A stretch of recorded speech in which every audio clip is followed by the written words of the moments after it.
Hey guys, this is Larry. Still haven't figured out a name for this channel, so right now I'm Larry. And we have gotten empty out of Reinhardt in Shawano, Wisconsin. It is 12 p.m. and we are heading southbound on 47. We're heading towards Appleton, and then we'll be jumping on to 41 and heading home. The boss sent me a message and he said, I said, hey, I'm empty, bill's signed, everything's good and ready to go. And he said, cool.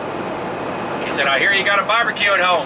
Go home, enjoy your barbecue. He says, I got your load picking up tomorrow in Appleton. And I believe that load is, that load he said is going to be picking up in Appleton, and that's going to be heading to Dallas, Texas. I'm guessing that it's probably going to be going to Tyler, like the last week I did, but who knows? I won't get that information until probably tomorrow, and he'll send it to me, the pickup information and everything. And it's pretty cool, you know, working for a guy like this. It's so relaxing.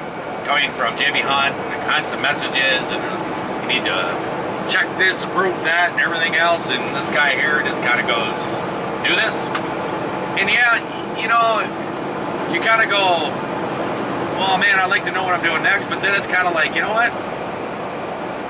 He's got it. He knows what he's doing. So it's just like, relax. And I tell you what, it's worked out all week long.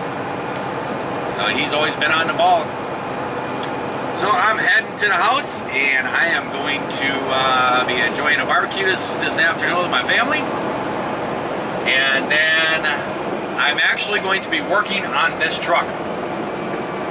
My APU has a little issue, and when I picked up the truck, it gave this little caution code thing on it, and the engine keeps running, but the fan's all shut down. And thanks to a subscriber of mine on here, he is a 25-year veteran thermal mechanic, and he is retired, and we've had some discussions, and he looked it all up for me, and he figured out what there could be two different causes, and so I'm going to check those over. But the other issue is that my boss, when I picked up the truck, the APU was having that issue, and I hadn't gone home yet and gotten any tools or anything to have in the truck with me, and he wanted me to try the APU, and I was running it, and I went out to check on it, and there was diesel fuel leaking out of it. So I shut her down, and you know, it's kind of a safety hazard fire there. I shut her down and sent him a picture of it, and he said, oh, let's take that right to the thermal dealer. So we ran it up there, and they messed around for hours on it, and they messed all around, and the bill was just huge. I mean, it was like $540 in labor. And they did replace the fan on the radiator in the EPU, and we kind of knew there was a problem there, and that's why I told them about it, so he needed to look at it. And it turned out that the fan was locked up, so they did replace that. So there was a labor of that, which was not that long. It wasn't very time consuming. Most of it had to do with the leak, and then they checked it all over for codes and stuff. And then I took off and ran on down this week, and I was down into Illinois, and I woke up, and I did my pre-trip, I walked around, and it looked like something was leaking again, and I stuck my finger in it and smelled it, and it was diesel fuel. So I sent them a message. I'm like, well, they didn't seem to fix this at all. And I sent him a copy of the invoice from the place, and I think he was going to contact them and say, hey, you didn't do your job very well. Time for a refund a little bit here. And he was like, oh, we'll get it to another Thermo King. And I said, you know what? Save your money. I got tools and stuff with me. You know, I'll try to get a chance. And I just didn't get a chance to look at it all week long, so I just didn't run the APU. And I'm actually going to going home, and I'm going to pull this thing into my shop and pull the APU apart and see what the malfunction is here, see if I can do a fix on her, save the boss a bunch of money. That was a long story to get to that ending, wasn't it?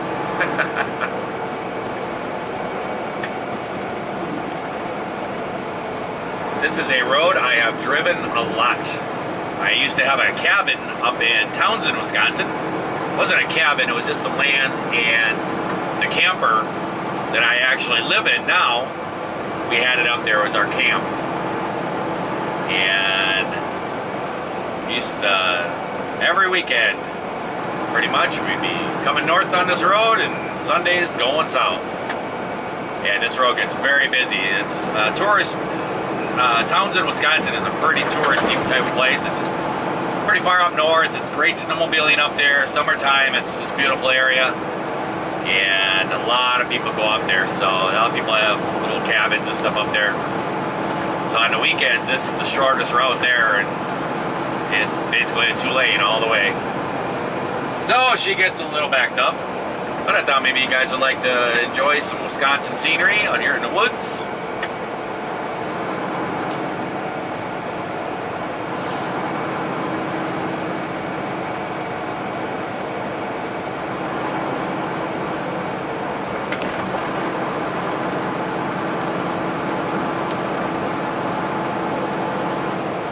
Distance to my house is 65 miles. And my GPS has me at 1 hour and 8 minutes.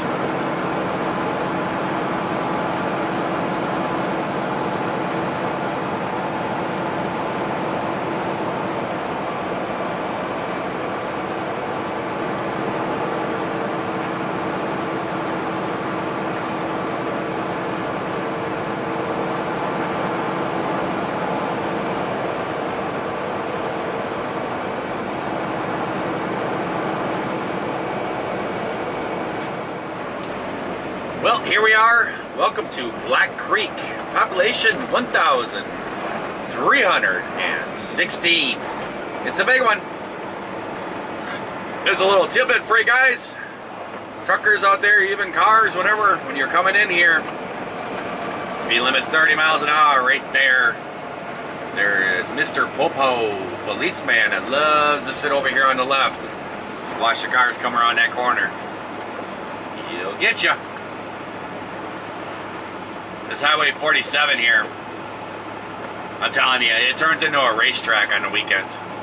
Everybody going north and coming back home.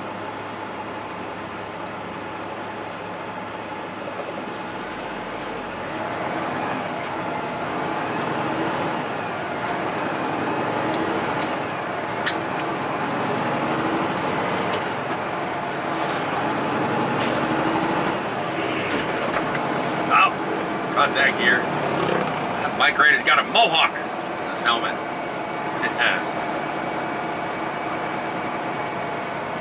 There's a forklift for sale. I could use that. I wonder how much you're selling that thing for.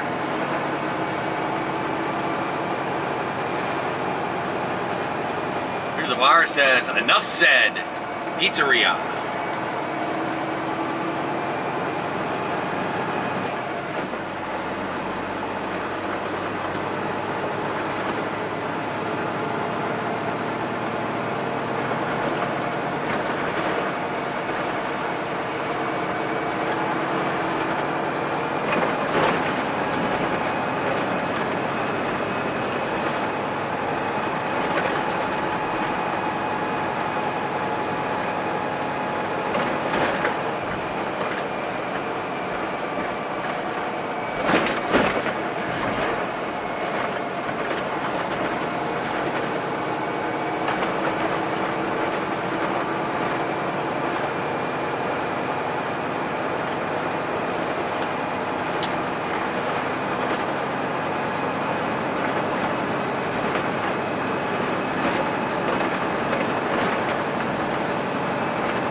That's the large metropolis of Black Creek. I believe the next little town we're going to come into is just going to be Appleton.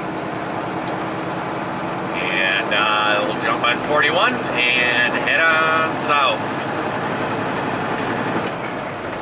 Looks like a town of Macville, but I don't even know if we go. I think we turn off before we get there.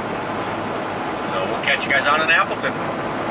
Hey guys, we are coming into Appleton, Wisconsin. We're coming up to Double O here.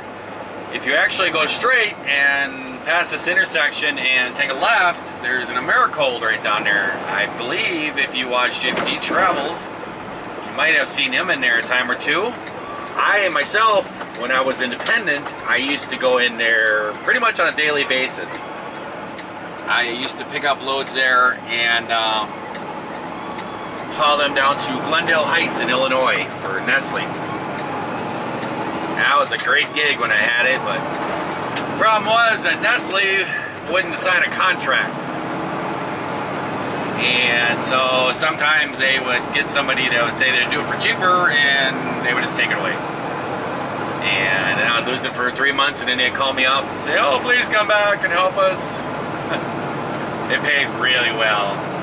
But after about 3-4 times of that, I just couldn't do it anymore. That's actually the main reason why I got out of trucking, was because I lost that.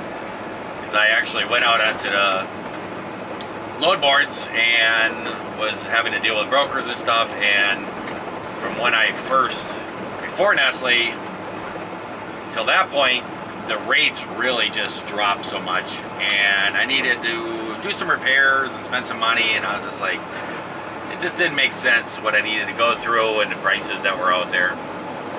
So I decided to shut her down. But who knows what the future is going to hold. I may go back independent. This over here on the left, which I don't think you guys are going to be able to see, I'll turn over a little bit. Just trees, kind of. That is Fox Valley Technical College.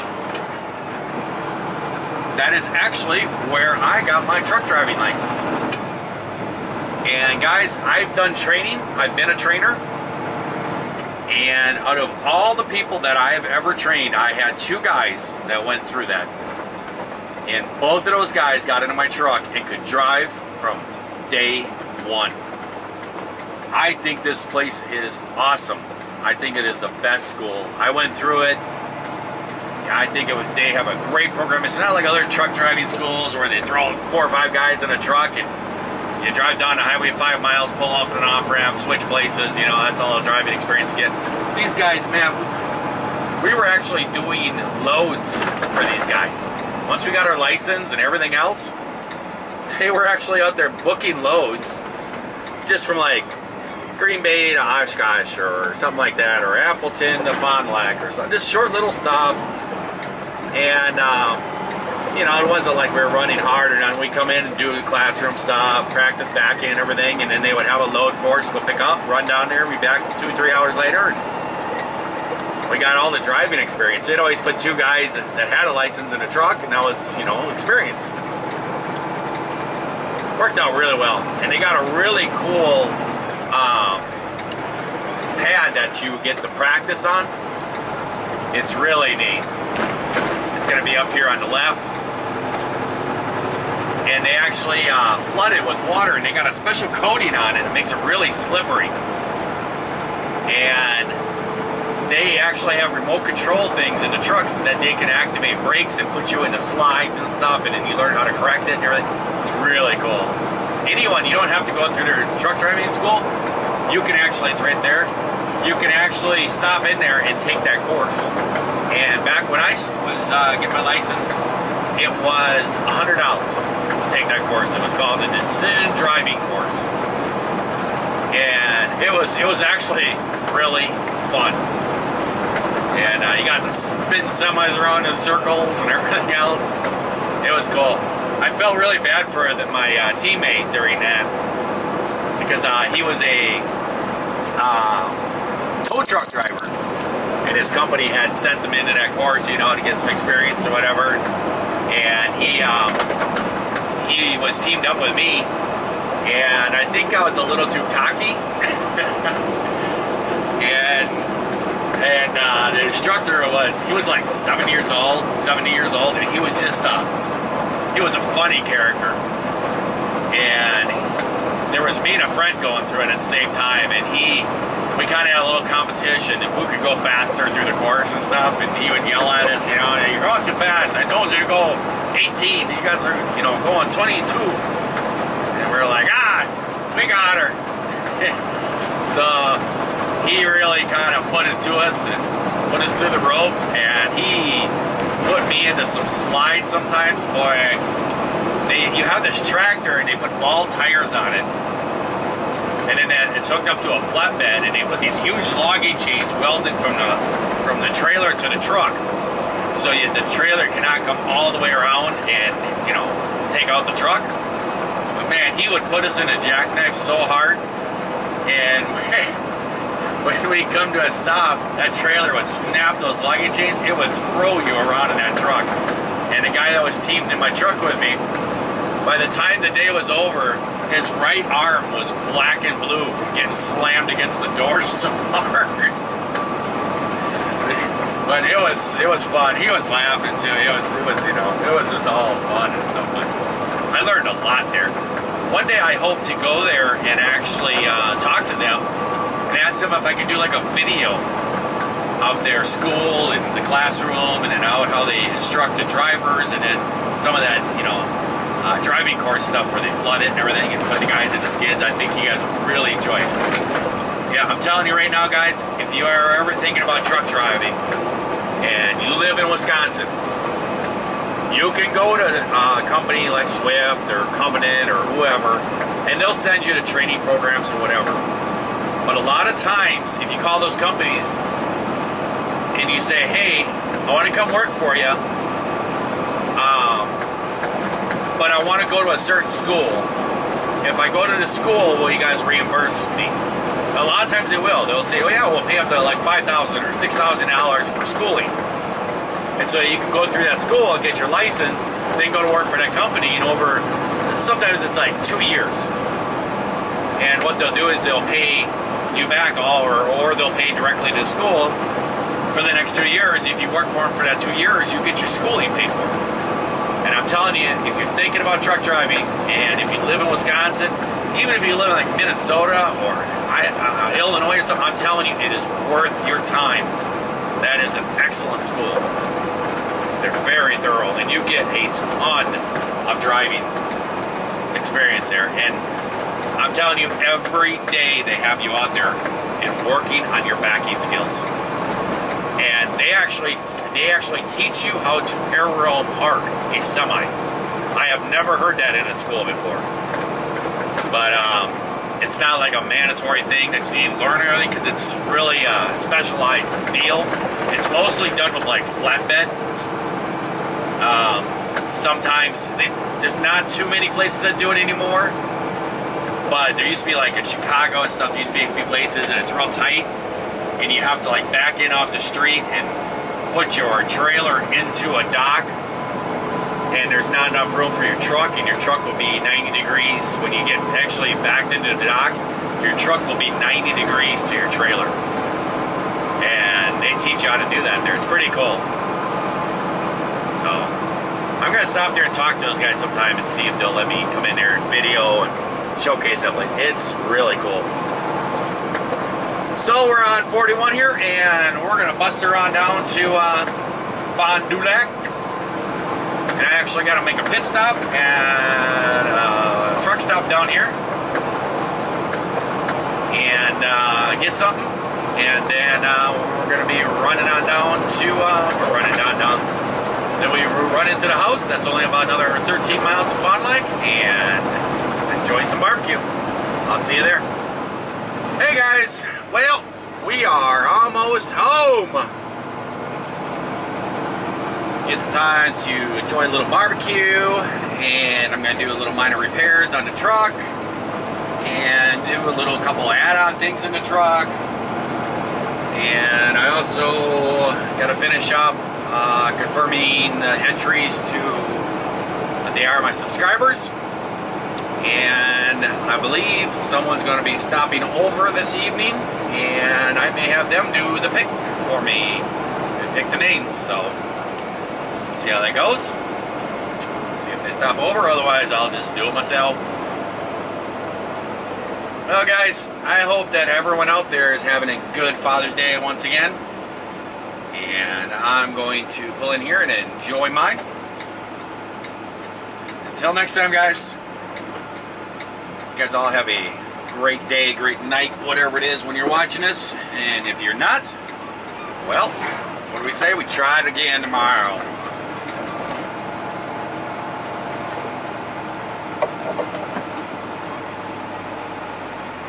See you later.